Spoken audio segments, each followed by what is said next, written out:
Movie की शुरुआत में हम एक अमीर लड़की को देखते हैं जिसका नाम नैरो होता है। वो एक लड़की को किसी दूसरी लड़की को काटने के लिए फोर्स करता है और उसके बाद उसके दिल को बाहर निकालने के लिए कहता है। वो लड़की ऐसा ही करती है और उसके हार्ट को प्लेट में रखकर नैरो के पास लाती है। इसके बाद वो लड़की रोने लगती है क्योंकि इन सब से वो बहुत ज्यादा डर चुकी थी। अब नैरो एक आदमी को पैसों से भरा बैग उस लड़की को देने के लिए कहता है, जिसे लेकर वो लड़की वहाँ से चली जाती है। अब नैरो वहीं पर बैठे हुए अपने फोन में कुछ लोगों के फोटो देखता है जिन्हें वो फन हाउस में आने के लिए इन्वाइट करता है। उसका घर शहर से दूर एक घने जंगल के बीच होता है। अब हम एक लड़के को देखते हैं जिसका नाम कैस्पर होता है, जो कि फिलहाल फन हाउस में है। वहीं पर हमें पता चलता है कि ये लड़का एक फेमस सेलिब्रिटी है जो कि अक्सर टीवी शोज और गानों में दिखता है, लेकिन फिलहाल उसका कैरेक्टर काफी फ्लॉप हो जाता है। उसी वक्त उसके बॉस को नैरो का इन्विटेशन मिलता है। उसका बॉस कैस्पर से एग्रीमेंट पर साइन करवा लेता है क्योंकि फन हाउस में जीतने वाले को $5 मिलियन मिलने वाले थे। कैस्पर के साइन करने पर उसके अगले दिन ही उसे किडनैप कर लिया जाता है और उसे फन हाउस में छोड़ दिया जाता है। ये सब इसलिए किया जाता है ताकि उसे फन हाउस की लोकेशन के बारे में पता न चले। अब यहाँ पर कैस्पर की तरह और भी लोग होते हैं जिन्हें यहाँ पर किडनैप करके लाया गया है। उनके नाम होते हैं जिमेना, लॉनी, उल्ला, जेम्स, कैट, डेक्स और नेविन। इस हाउस में कुल मिलाकर 8 लोग होते हैं जो कि सभी एक दूसरे से अनजान हैं। अब ये सभी मिलकर वहाँ पर मजे ले रहे थे क्योंकि इनके स्मार्टफोन पहले ही ले लिए जाते हैं। धीरे धीरे सबकी जान पहचान होती है और अब शो शुरू होता है जिसे पब्लिकली लाइव भी किया जा रहा था। अब शो में काफी लोग इंटरेस्टेड थे। स्टार्ट में सभी लोग अपना इंट्रो देते हैं और उसके बाद शो का होस्ट एक पांडा के रूप में आता है और उन्हें बताता है कि पूरे फन हाउस में कैमरे लगे हुए हैं, यहाँ तक कि बाथरूम में भी लाइव कैमरा है और तुम लोग यहाँ पर टिके रहने के लिए हर तरीके से फ्री हो। जो चाहो वो करो, लेकिन जिसका काम इंटरेस्टिंग होगा उससे ज्यादा पब्लिक वोट करेगी और वो ही इस लाइव शो का विनर होगा। इस हाउस में कुछ नैरो के आदमी भी होते हैं जो उन सब पर नजर रख रहे हैं। अब वो सभी वहाँ पर खूब मजे करते हैं और इन्हीं सब में उनके 3 दिन फन हाउस में गुजर जाते हैं। और अब फिर से नैरो पांडा के रूप में आकर उन सभी को कहता है कि आज पब्लिक वोट करने वाली है और जिस किसी को सबसे कम वोट मिलेंगे उसे आज ही इस शो से बाहर कर दिया जाएगा। अब हम स्क्रीन पर वोटिंग ग्राफ को देखते हैं जिसमें उल्ला टॉपर होती है क्योंकि वो काफी सुंदर होती है और शो में उसने कुछ अजीब हरकतें भी की थी जिसकी वजह से पब्लिक उसकी दीवानी हो जाती है। ग्राफ में सबसे आखिर में होते हैं लॉनी और नेविन जिन्हें सबसे कम वोट मिले थे। रूल के मुताबिक नेविन को शो छोड़ना होता है और यहीं से शुरू होता है असली फन। अब नेविन को एक रूम में ले जाकर लटका दिया जाता है और लॉनी की आंखों पर पट्टी बांधकर उसे एक बैट दिया जाता है जिस पर लोहे की किले लगी हुई थी और अब उसे बताया जाता है कि उसे सामने लगे पांडा पर बैट मारना है। लेकिन जब वो बैट चलाती है तो उस पांडा की जगह नेविन को लटका दिया जाता है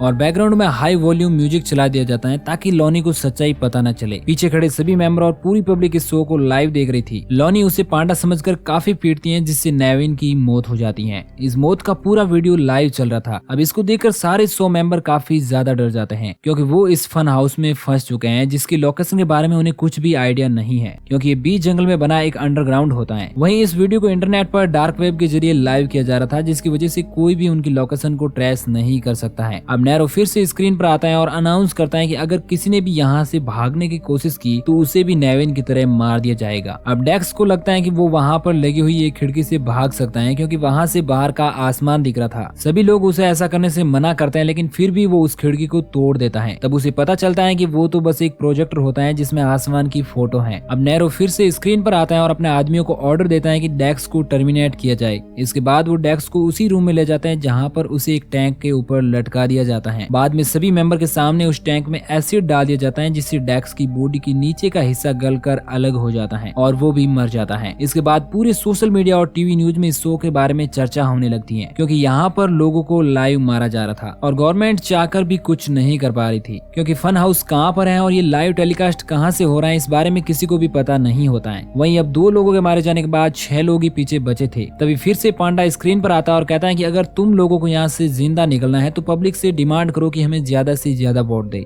इसके सुनने के बाद सभी लोग घबरा जाते हैं। तभी जिमेना और उल्ला के बीच में झगड़ा हो जाता है जिसमें जिमेना कहती है कि तुम अपनी बॉडी दिखाकर ज्यादा वोट गेन कर रही हो इसलिए तुम एक वैश्या हो। अगले दिन न्यूज में हम एक लड़की को देखते हैं जो कि कैस्पर की एक्स वाइफ होती है जो काफी ज्यादा फेमस भी होती है, इसलिए वो पब्लिक से अपील करती है कि वो कैस्पर को ज्यादा से ज्यादा वोट दे। वहीं दूसरी ओर फन हाउस में सभी डिसाइड करते हैं कि जितनी लाइफ बची है उसे हंसी खुशी के साथ गुजारा जाए क्योंकि बहुत जल्द वो सभी मरने वाले हैं। हैं। अब फिर से नैरो स्क्रीन पर आता है और नेक्स्ट वोटिंग का ग्राफ दिखाता है, जिसमें सबसे कम वोट जिमेना और उल्ला को मिलते हैं और इसका कारण उन दोनों का झगड़ा होता है। अब उन दोनों को उसी रूम में ले जाया जाता है जहाँ पर उन्हें एक एक कुल्हाड़ी दे दी जाती है और रूम की सारी लाइट्स ऑफ करके नाइट विजन में लाइव किया जाता है, जहाँ पर वो दोनों एक दूसरे को मारने की कोशिश करती हैं, जिसमें उल्ला अपनी कुल्हाड़ी को जिमेना के सर पे मार देती है, जिससे जिमेना मर जाती है और उल्ला अपने आप को सर्वाइव कर लेती है। अब तक फन हाउस में 3 मेंबर मारे जा चुके थे और सभी लोग अपनी जान बचाने के लिए वोट मांग रहे थे, लेकिन ज्यादा से ज्यादा वोट के चक्कर में उल्ला कैमरा के सामने ही अपने कपड़े उतार देती है ताकि ज्यादा से ज्यादा ऑडियंस उसकी ओर अट्रैक्ट हो सके। दूसरी ओर जेम्स, जो कि अब उल्ला का बॉयफ्रेंड होता है, वो शराब के नशे में जमीन पर गिर जाता है, जिसे देखकर कैस्पर उस पर चादर डाल देता है और वहीं पर उल्ला होती है, जिसे वो उठाकर उसके कमरे में ले जाता है, जहाँ पर उल्ला कहते हैं कि हम दोनों ज्यादा वोट पाने के लिए इंटरकॉर्स कर सकते हैं, लेकिन कैस्पर इन सब के लिए मना कर देता है। उसी वक्त जेम्स वहाँ पर आ जाता है और उन दोनों को एक दूसरे के क्लोज देखकर वो कैस्पर को पीटने लगता है। ये सब पब्लिक देख रही थी, इसलिए कैस्पर सबकी नजरों में अच्छा बन जाता है और सबसे ज्यादा वोट उसे ही मिलता है। और सबसे डाउन में उल्ला होती है, क्योंकि उसने नैक्ड होकर वोट पाने की पूरी कोशिश की थी। अब उसे भी उस कमरे में ले जाया जाता है जहाँ पर उसे एक फोटो मैचिंग का चैलेंज दिया जाता है,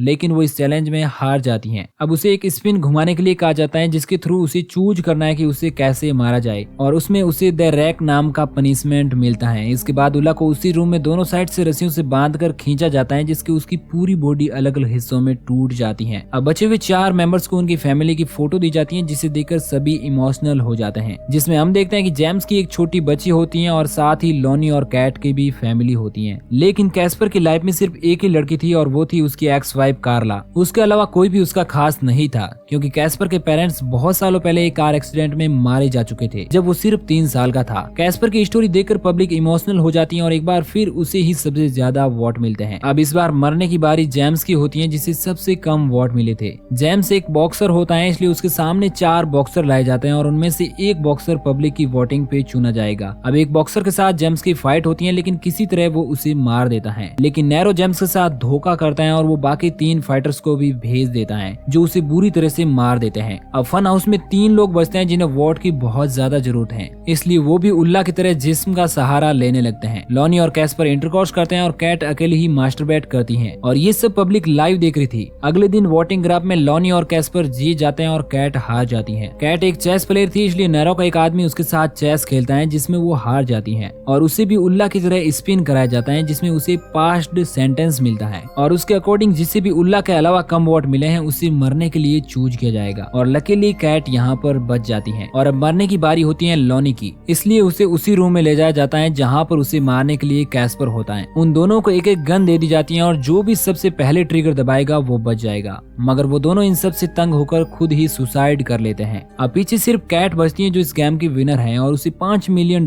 देकर वहाँ से निकाल दिया जाता है। कुछ दिन तक लगातार पुलिस कैट से पूछताछ करती है, मगर उन्हें कुछ भी हाथ नहीं लगता है, क्योंकि कैट को भी फन हाउस के बारे में कुछ भी पता नहीं था, इसलिए पुलिस उसे फ्री कर देती है। लेकिन हमें पता है कि फन हाउस नैरो का होता है, लेकिन पब्लिक के सामने नैरो का स्टेटस एकदम क्लीन होता है। कुछ टीवी इंटरव्यूज देने के बाद नैरो अपने घर जाता है जहाँ पर कैट होती है और हमें पता चलता है कि कैट नैरो की गर्लफ्रेंड है, जिसे बचाने के लिए सब कुछ पहले से ही प्लान किया हुआ था। और इसके साथ ही मूवी यहीं पर एंड हो जाती है। तो दोस्तों, अगर आपको हमारा वीडियो पसंद आया हो तो प्लीज वीडियो को लाइक और चैनल को सब्सक्राइब जरूर कर देना। बाकी मैं मिलूंगा आपसे किसी नए दिन नई कहानी के साथ, तब तक के लिए थैंक यू।